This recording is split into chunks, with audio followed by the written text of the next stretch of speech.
Hello, PS503 chess players. This is a lesson about opposition and outflanking. Opposition is how kings fight against each other. So we're going to do a really quick game where the only thing we have to do if we're white, since we can't checkmate in this position, is to bring our king all the way to the 8th rank. If we can get to the 8th rank, then we win the game. If black can stop us from getting to the 8th rank, then black will win the game. The way that this king, white's king, can get to the 8th rank is by using two different ideas. One idea is opposition, the other one is outflanking. To get the opposition, white only needs to move his or her king in front of the other person's king, directly in front on one of the files. Now, I want to highlight some squares. So take a look at the d5 square, e5 square, and f5 square.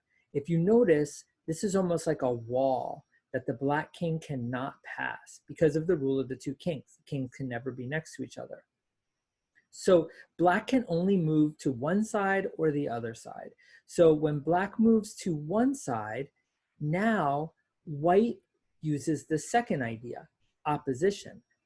If black, so let's go back real quick. If black decides to move to this side, then white moves diagonally forward on the opposite side.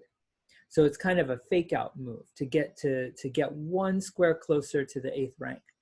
Now black is gonna try to block white, and now white goes back to the first idea and gets the opposition, controlling these three squares again. So now let's say black moves to the side, white moves forward diagonal on the opposite side and outflanks black. Black moves back to the 8th rank, so trying to stop white, and white moves onto the E file and gets the opposition. Black moves to the side, and white moves forward, getting the opposition. Now notice this. Black cannot really stop white now from getting to the other side because black is blocked by white's opposition. So white got all the way to the other side, and by using opposition and outflanking. Now I want to show you why this is so important.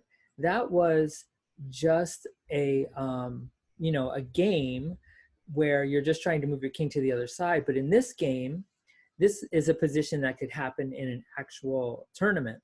So here we have white winning by one pawn. White's idea is that white wants to bring this pawn all the way to the other side and wants to promote to a queen, and then white will easily be able to checkmate black. Now black will do everything in his or her power to stop white from doing this. So take a minute and look at the position and try to think what would be the best move for white to make. I'm going to give you 5 seconds. If white wants to win this position, what should white make? And remember, opposition and outflanking are the main ideas. So don't forget to think about how you can use those ideas in this position. Okay, take 5 seconds and think about it.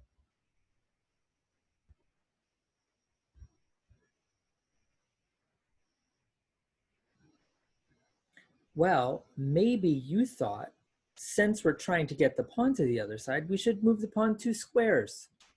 But this move actually leads to a draw, which is really like losing if you're white, because you really should be able to win this endgame.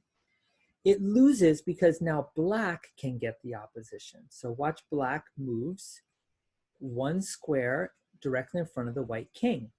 Now, white can move the pawn forward and check the king, and as long as the black king stays in front of the pawn and tries to get the opposition every time, then black should get a draw. White moves behind his pawn on the E file. Black moves back on the E file but stays right in front of the pawn. Now white moves diagonally forward and black gets the, that's right, opposition. White checks with the pawn. Black blocks the pawn. White moves back onto the E file. Black moves to the 8th rank on the e-file, and now white moves to d6, and now it's time for black to once again get the opposition.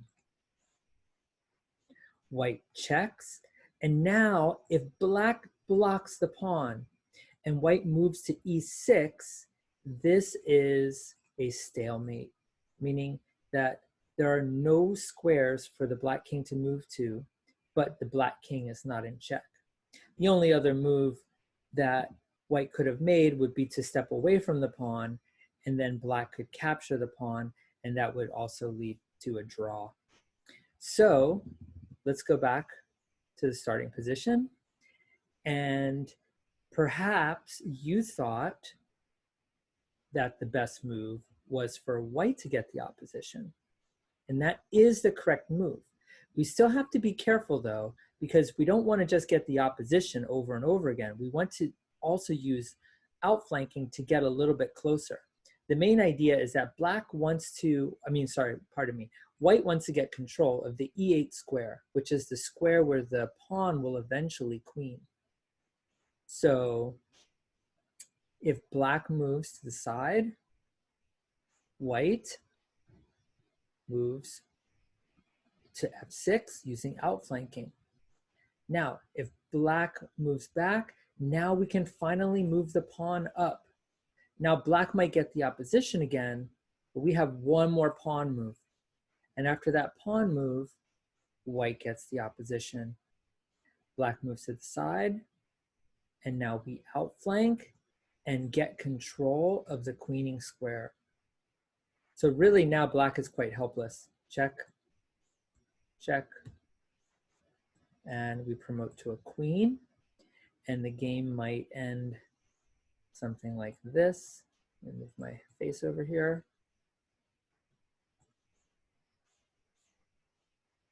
Trapping the king. Getting ready to make my king, queen, king sandwich. Checkmate, game over. So this is a very important lesson. So if you are part of the chess team, you should know what opposition and outflanking are so that you don't get draws when you should get a win. Bye, see you later.